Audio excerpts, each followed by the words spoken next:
Hello there, welcome back to my channel. My name is Alma, for those of you that are new here. I just want to give you a warm welcome to my channel, to my videos.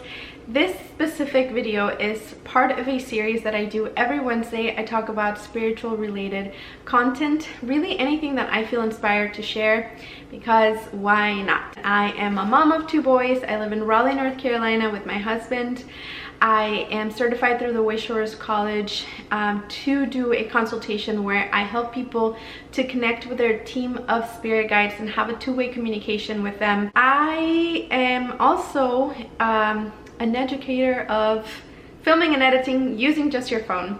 I'm actually really passionate about helping people with the tools that I have put together for myself at my fingertips, my phone, and the editing apps and all of the things, so that if people are ready to reach who they have come to reach here on earth, what better way but to do it by sharing it in a video and just having it go out to the people that are looking for that video as well. For today's video, I want to talk about something that I had been wanting to talk about for a while, because this is a class that I took. I'm part of this group where different experts in different fields come to talk to us and teach us different things. So I just didn't know some of the things that she was sharing, and they definitely resonated with me. And I just wanted to share my highlights and insights, because the topic is twin flames and soulmates, and that is so intriguing to me, just because you hear these terms often be used out there, twin flames and soulmates, and like, what is that all about? So anyway, this class was taught, I think, over the summer. I actually don't remember the timing of it, but it has stayed very present with me, and I think about, you know, those highlights that I took away for myself often. She shared that something that just like really stayed with me was that people experience me as deep as I experience myself. So using different words, the way that I experience myself is how other people experience me. So it's taken me a little bit of unraveling what that means to me, and then going deeper and deeper and deeper with it.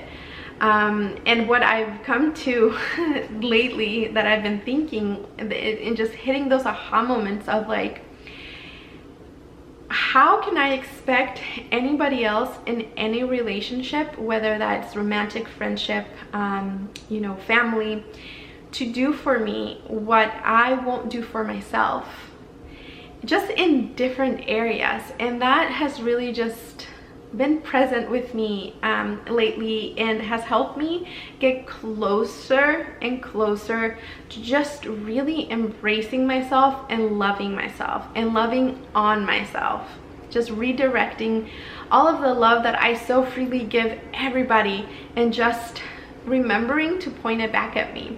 So this is something that has showed up for me in different areas, like not a long time ago, but the very first spiritual retreat that I went to, I want to say a few years ago now. This was something that just really hit me in the face of, I was just giving, and just I was completely forgetting about giving to myself. So of course I want to be loved by my friends and partner and everybody, but it's like I wasn't even doing that for myself. So how could I ever even expect someone else to do it for me when I won't even do it for me? So it helped me just really pay closer attention to how I'm treating me and to how I'm loving on me, because yeah, I need to show up for me to have other people show up for me as well. So twin flames, she said that twin flames are usually romanticized in a way. Like people usually use this term and they're very excited, like my twin flame, and talking about it in such a, I don't know, I guess romanticized is just the word that's coming to me. Because usually twin flame relationships tend to be very explosive. Yes, very extremely passionate and exciting, and equally explosive, and like butting heads, and so much heartache, so much heartache. She was sharing that twin flames, usually in a lifetime, it'll be one person that comes back over and over in your life, like comes in and out of your life. So it is someone that there's so much passion there, and then there's also so much heartache, and then there's breaks and come back and breaks and cycles like that. And so it's everything teaches us something.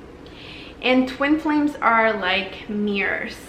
So the reason why they're so explosive and then also very passionate and all of that is because, and the heartache is because twin flames just really show up a mirror, and they're like, here you go, this is you. And it could be triggering in different ways. So that's sort of what I got from that. And it's sort of, the lessons usually there are to choose myself and to come back to me, and just to decide how long do I want these patterns and cycles to go on, and just everything. There's different lessons in everything, and I really do think that every relationship is different and has its own sort of uniqueness about it. But just in general, soulmates, she was sharing that soulmates can actually be different people, and it's definitely not just romantic soulmates. And this is someone who teaches you to love yourself, that holds you to return home to you. I guess very similar to twin flames, but in a more gentle, just really holding space for you to find your greatness, to reclaim it, to remember it, while being held in such a tender, loving space, walking you home. I mean, we're all walking each other home, but that relationship can just be very profound and sincere and loving, and not that any of the others aren't, but it's just to such a depth of love and nurturing, and as opposed to triggering, it's more like I will hold the space for you to understand yourself. That's what I remember. And so I just found it really, really interesting. And also I've known that you can have more than one or multiple soulmates in life. Like, I've had that understanding of just knowing that it's not just one romantic person, and to just, you know, think that it can only be this certain way. This is just really cool to have a very strong, deep connection and open myself to that, and not just reserve it for my romantic partner. The depth of the love that I can give and receive. And the next topic, so that's what I learned from that class. I was like, I just want to share it so bad. The next topic is emotions and true feelings, and this is something that it can just really help navigate life. Just this understanding of the real you, the soul part of you, is the loving, detached, sincere, gentle part of you, your soul. You take a deep breath, you can tune in to the real you. And emotions, the different emotions that I experience, those were learned behaviors to react to different things that were going on in my life. They're not the real me.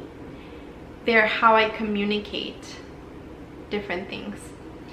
Now, the thing about emotions that I really want to share in this video is that emotions are not bad. Emotions are actually, can be quite a powerful tool to be so aware of allowing, without judging, without feeling shame, what the emotion is teaching me or letting me know. For example, if I experience anger, this isn't the real soul part of me. I'm outflowing this anger or feeling this anger. If I really just take the time to understand it, to see what it wants, where it came from, I can really just get to the root of what's going on and redirect this energy into a more constructive way. So for example, if I'm feeling really angry about something, maybe it's a way for me to feel the actual truth of it, because the truth of it is that maybe I am actually deeply hurt and saddened, and the way that I can safely express that is actually anger. And so when I understand that, it's like, oh, okay, allowing myself to go there, allowing myself to heal, allowing myself to forgive, allowing myself to redirect and transmute whatever it is that the anger was showing me, but not seeing it as something not to ever, you know, be felt or allow close to me or understand. Because the reality of it is, even if I put a positive affirmation on top of it like a band-aid, or I shoo it away, it's still there, because what really was there was just this hurt that maybe I'm bearing deep in my body somewhere, and it just would be so much more constructive for myself to see what hurts, understand it, regroup it, forgive, and release, right? And also another thing is that it is actually, there are ways to release emotions that are helpful. And this actually was just such a huge aha moment for me, that I'm just really glad that I came to understand it, because before it's like I would try to just bury it with 1,000 locks and just not even think of it, but it shows up later on through pain physically or just different things. But there's so many different ways to actually release emotions in a healthy way, like writing letters to whoever, burning them if you feel called to, screaming at a pillow, screaming outside. And then when I am ready to communicate, whatever it is, if I'm ready to communicate afterwards, the emotion has been released in a way. I did this exercise with my kids actually, just to close up the video. We went to a museum not too long ago, and well, actually it's been a while. And there was something about the amount of people that were there. I don't know exactly what it was, I couldn't tell you, but it left us, most of us, between my two boys and I, feeling really frustrated and angry, and just like, we were so annoyed leaving. Like, we just got in the car. The thing about it is, I know that those weren't feelings or emotions, actually, I should say. Those weren't emotions that we were feeling ourselves, so that there was a root of it. You know, it was maybe something in the environment that we were picking up, and we took it on. We weren't super buffered. And so when we get in the car, like, I'm getting in the car, like, and I sit down and I'm like, okay guys, because like my kid's like super annoyed, and the other one's just doing his thing because he was really little anyways. Like, we're gonna scream this and how it feels. Like, just let it out. You have my full permission to go bonkers. So I asked my 7-year-old, how did that feel? How do you feel now? And he was like, ah! And then he was like, okay. Like I could see the relief. And then I was like, okay, my turn. Nobody get scared. This is just how this is how that felt for me. And I'm like, ah! And they were both like, oh, okay, Mom. I felt so much better. And then I asked my youngest kid, I don't remember how old he was at the time, but I mean, yeah, I'm like, how did that feel for you? And he's like watching us do this exercise, and he's like, ah.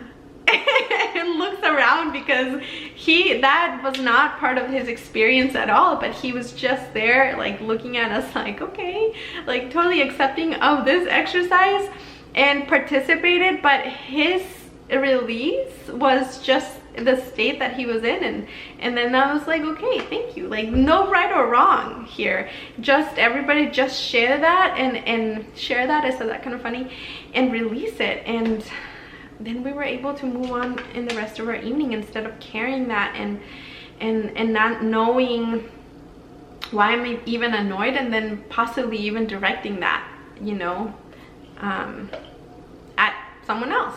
So yeah, anyway, this video is long enough. Thank you so much for watching, and I will see you guys next Wednesday. See you soon.